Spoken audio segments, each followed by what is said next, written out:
think that's all I'd like to say. Thank you. Thank you. Thank you, Lisa. She is the last speaker that is signed up tonight, so I encourage you, if you would like to offer a comment tonight, please let Grant know straight away. Also, just point out that this is the first of a minimum of 5 meetings. As we go forward, we plan to have one north, east, south, and west following the April 12th presentation by Tetra Tech that Bruce Weidrich alluded to.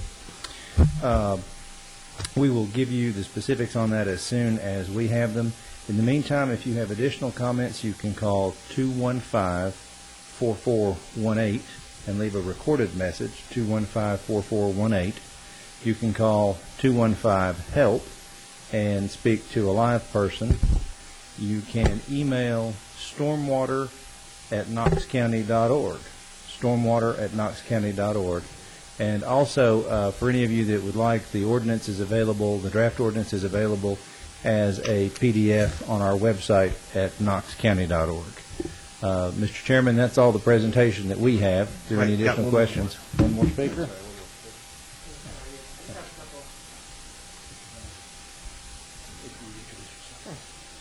Kurt Jotty. I work for Michael Brady, architecture and engineering firm. We do a lot of land development projects. Reading through the ordinance, I really like it personally. I think that it's going to do a lot for the stormwater control in the county. I just have a couple of questions, really.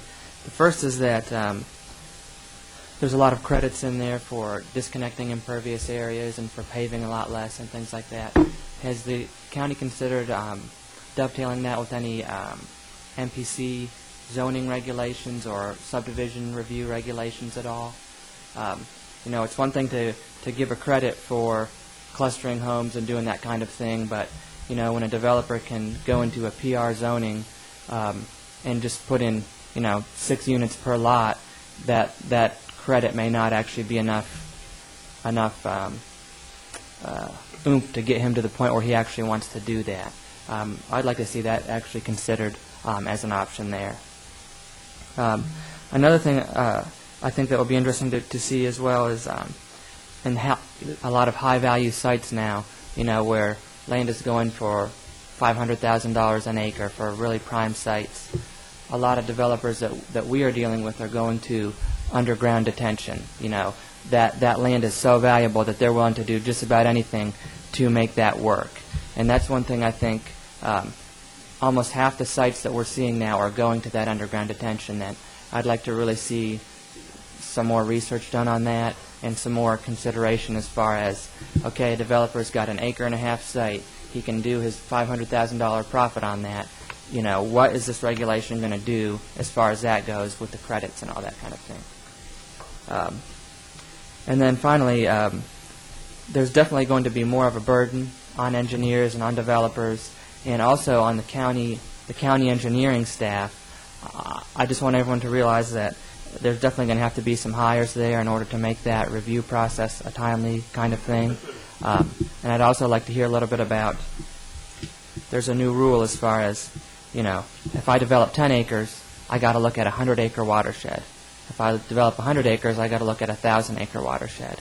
And I just would like to hear a little bit more about that and how the county plans on staffing as far as the review of that. All right. Thank you. Mr. Weidrich, you want to respond to?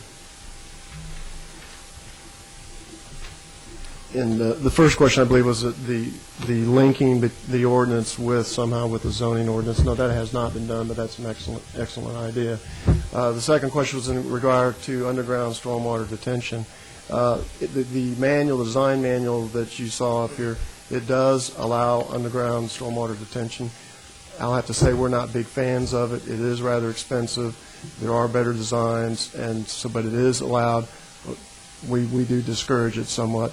And help me with your third question. I'm only good for 2. Sorry. I was asking about the 10% rule. I'm sorry. That definitely puts a burden on the calculations. That could make your calculations, twice, 3 times. It does, and not to get into too technical. If I get too technical, I need to get my professional staff up here. But essentially, the purpose of that is to look at the impact a development has, although in the total basin, so that you're not getting into this piecemeal effect where, you can say, well, this one development's not going to create any serious impacts, and this development's not, but the cumulative effect of all of them added together does create a big impact, so we want to start looking at them as they come in individually. That's the reason for the 10-acre having to look at the 100-acre drainage basin.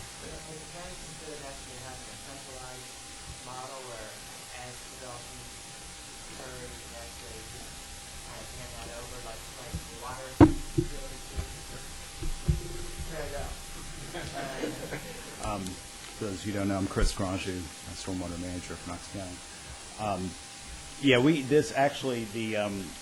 What's going on right now is a master plan for the First Creek watershed, and one of the outcomes of that is just that, somewhat of a live model to address those sort of downstream issues. There's other opportunities for that. There's a lot of different management approaches, and there's probably some areas in the county where that's more appropriate than others, but we're certainly considering it. Okay, thank you. Dwight, do we have any more speakers?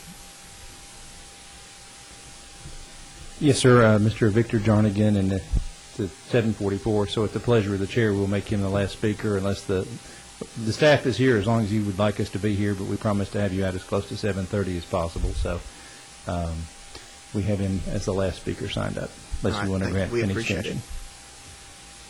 Mr. Chairman, while he's coming up, and I understand that it's going to be on our agenda for the first reading in June, is that what? No. Not, it's the earliest you will see it will be May. That is for certain. I can't guarantee we'll have it. Depending on how much public input, how much comment we need to go back into the ordinance, it could be as late as June. All right, Victor. My name is Victor Jernigan, and I just wanted to make a couple of comments. For sure, this is an extremely important ordinance that the Commission is going to be considering now and for as time's going forward. And the issue of what this ordinance costs is as much an issue of how it to be shared by the entire community. Ms. Starbuck pointed out a really good point. It's a situation where we are paying for mistakes that our grandfathers created. That's both in the city, in the county. It's mistakes that have been going on for an extended period of time, both by people who build things and people who let things be built. It is a situation where the home building industry in Knoxville is probably if it were a company, it would be the largest employer in the county for sure. We employ every kind of person and every kind of manufacturing process that's produced probably in the United States now in some form or the other. The issue of concrete pipe over this reinforced plastic pipe that they're talking about, it's a technology that at the time the city ordinance was put in place didn't exist. The plastic pipe that has been in this discussion has got many positive features about it, one of which a cost is that it's about 10% or 20% the cost of the concrete pipe. When you're talking about these expenses, you've got to remember that every $1,000 you add onto a lot, whether it's for concrete pipe or plastic pipe, or whether it's for low-impact development or not, it adds somewhere between $3,000 and $5,000 to the price of a house. Concrete pipe over the subdivision will add about $1,000 a lot. That's a pretty good number. Low-impact development cost, we don't have any basis yet to be able to determine whether it actually saves money with pipe and other items going forward. We think it does. We think that we can improve our lot values, but we don't know this information yet. So these things add 1,000 here, 1,000 there, another 1,000, and it winds up that the cost of housing gets to be prohibitive for young families and retiring couples who are moving to the East Tennessee area and are looking for a place to retire to, which is about 15% now of our entire buying public in East Tennessee are retirees moving to this area. So as you're looking at the ordinance and you're looking at how this is going forward, it has huge, wide-ranging impacts now and in the future. But as Lisa's pointed out, it's a cost that has to be borne by everybody in the community, both those people who are living in the community now and those people that will be coming into the community in the future. I just wanted to get that out. Thank you. Okay, thank you, Victor. All right, do we have any comments from commissioners? Next comment. All right, I'd like to thank everyone for coming out tonight. This will conclude our workshop. Thank you.